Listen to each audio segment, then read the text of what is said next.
We said about shepherds this morning, from the Old and the New Testaments actually, but we only have so much time. And we do allow for some interaction here at Independence Reformed Bible Church. Questions about what was said this morning, maybe something you didn't understand, or comments as well. Who has the first question or comment? Yes. Oh, yeah, we've got to wait for the mic. You talked about goats and sheep in the church, and you talked a little bit about how we should respond to those who don't know Christ. But how would you suggest that we respond to the Romans 1:21 goats, to the people who think that they know God, who are in the church visible but not necessarily sheep themselves? Like if there are, for instance, I know of a body of believers that was quite divided over Calvinism versus Arminianism, and that really divided them. And someone said, hey, let's not get divided over this. We have unity in Christ. How do you respond to those types of divisions in the church and goats versus sheep type deals? Hopefully somebody has a guitar and knows Kumbaya. We can hold hands and doctrine divides. You know what? And that question comes up. And Paul in Philippians almost looks crazy when he says, let us all be of the same mind. What, are you kidding me? Paul, we're human beings. We can never be of the same mind. And worse than that, some of us are Baptists. And then we'll really never be of the same mind. I would hope, the big problem that we have at the base of a lot of these arguments that split churches, at the base of it is this problem that we have, that we're far more concerned about our own reputation and our own feelings than we are about the reputation of Christ and the integrity of His Word. Most of the time I've noticed at the bottom of these church arguments is somebody personally got their feelings hurt. Now, there's a lot more that can be said on this, but I still remember when I was studying, when I prepared a series of teachings called Water Cooler Warfare. And I still remember seeing how sensitive I was about my own reputation, how often I had risen to defend myself when I had come under attack, my reputation, how often I had done that, and how often at the same time I had stood by while the reputation of Christ was attacked, and I just stood by and didn't speak up. We live in a time when the greatest offense is to challenge somebody what they think or believe. We don't believe in a sovereign God. We don't. In our churches, we do not believe in a sovereign God. We believe in a sovereign person who can believe in whatever he wants. And as long as we're going to hang on to that me sovereign me, we're going to have more fights than we ever thought possible. Sovereign me. Because you know what? Everybody's a fight then. And if God is not sovereign over what we believe, and I'm a little sovereign guy myself, my own little God, there's nothing but warfare left between the people, even that are in our churches. Nothing left. That's where we've got to start. God truly is sovereign, and I don't get to believe what I want to believe. That's how I wind up drowning myself in the water. Good question. Who has the next question or comment? Yes, Jeremiah. Can you apply Psalm 23 to being a father? Did you hear that? Can I apply Psalm 23 to being a father? I mean, I'm not asking you to do that. Oh, okay. I'm just saying. Oh, good. It's a yes or no question. I've heard other people do that. Is that legit? Application? Yeah. Yeah, it absolutely is. I mean, think of your 1-year-old.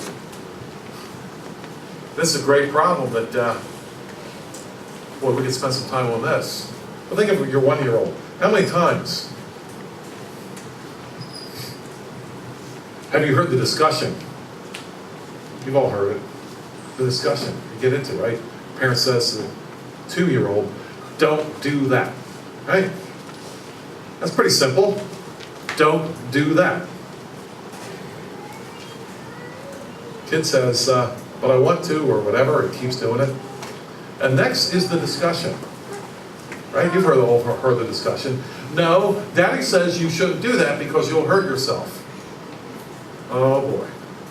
Now we're into the discussion. We've all heard it. In a restaurant, this little kid behind us starts messing with your hair.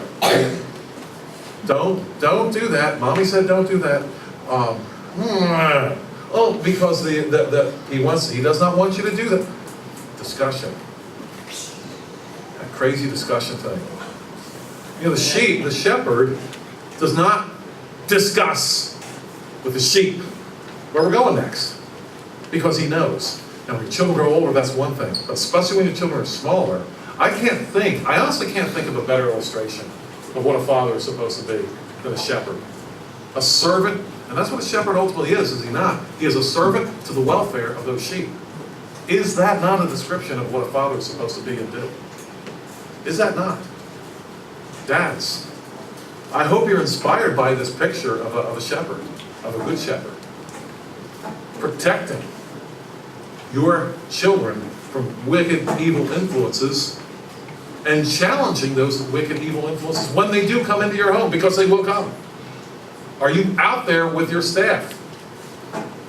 And if you have any teenage sons, dads, you know what I'm talking about. You better be at war when that internet comes into your home and wants to destroy, I'm not talking about the internet, I'm talking about certain things on the internet, you know what I'm talking about, and seeks to destroy your sons. You better have your staff out. Because that wolf is going to destroy. Jeremiah, I actually can't think of a better illustration right now. Now, maybe if I had a week to think about it, I could.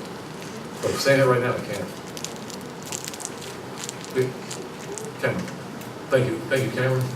Fast with the microphone, thank you.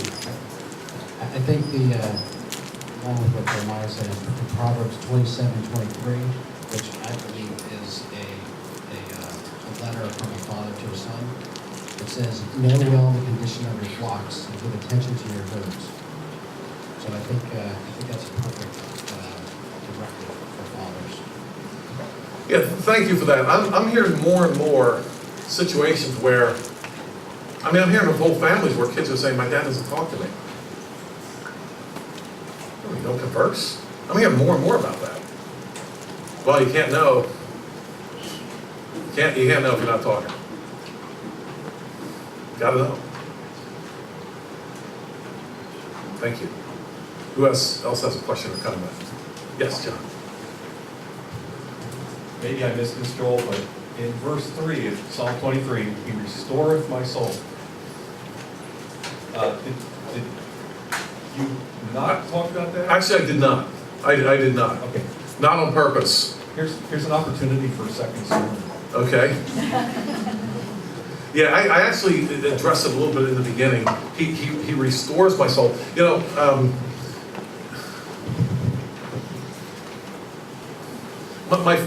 My frustration here is with what passes for teaching oftentimes. And what passes for teaching pretends as if we'll never have a reason to have our soul restored. That we just live in happy land all the time. I've seen these billboards for these churches. And they make the church and God look like this giant aspirin tablet. Take this and everything's going to be okay. And the fact that we need my soul restored tells me that I'm going through some real challenges here. And I need my mind, my will, my emotions restored. I'm out. I'm done. Moms, you know what I'm talking about here. After a day with very, very young children, you think you need your soul restored? Your mind, your emotions, your will? Think that happens? You do. Daily basis, moms, right? He restores my soul. And again, talk about the other gods. I would argue that the false gods don't even know that your soul needs to be. Not only can they not restore it, that's the last thing they thought of. Restoring your soul? It's not even on the radar screen. Short sermon. Very short. We have time for one or two more. Yes, sir. I just thought it was interesting when you were talking about hirelings and correlate that into leaders in the church. And I just right away thought of Isaiah 28, where you've got verse 14, therefore hear the word of the Lord, O scoffers who rule this people who are in Jerusalem, because you've made a covenant with death and with hell. And basically, how it goes on to talk about they've handed over, these religious leaders have just handed over the people for their own benefit, for their own gain, so that they don't get destroyed when the wolves come. They've got to deal with them. And I just think that's such an applicable warning, not only to where we are, but what we have to guard against. Absolutely. We saw that when Christ came, did we not? The Sadducees and Pharisees were very skilled at looking like they were enemies of Rome. But when push came to shove, when it came to Christ, we found out they weren't enemies at all.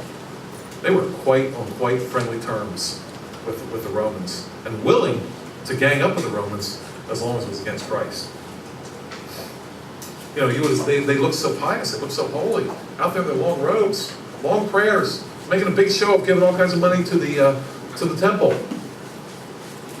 Wolves. All of them. Wolves. Time for one more. Check. Sometimes I'm just confused with,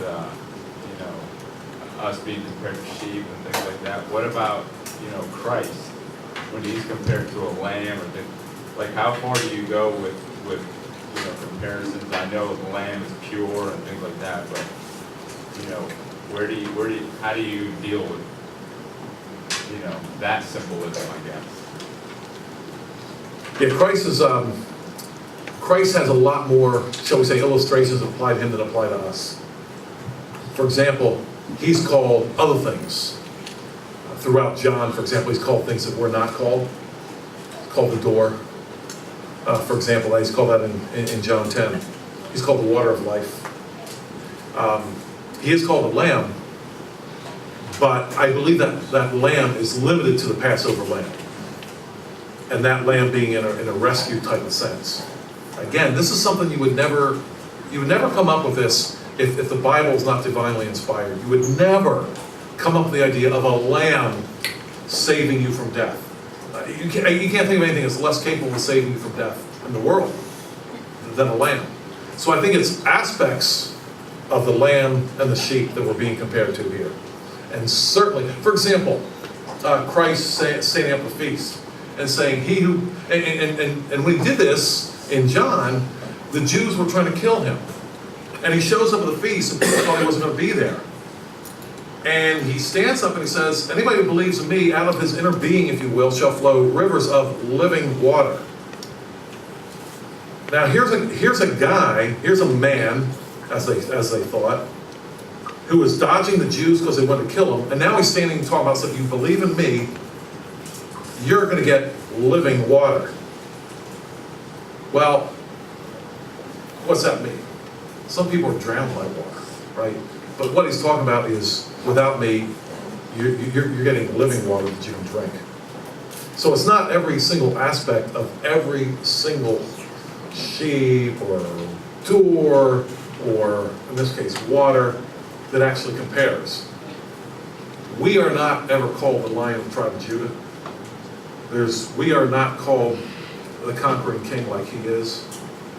Any kind of value that we have is certainly in him.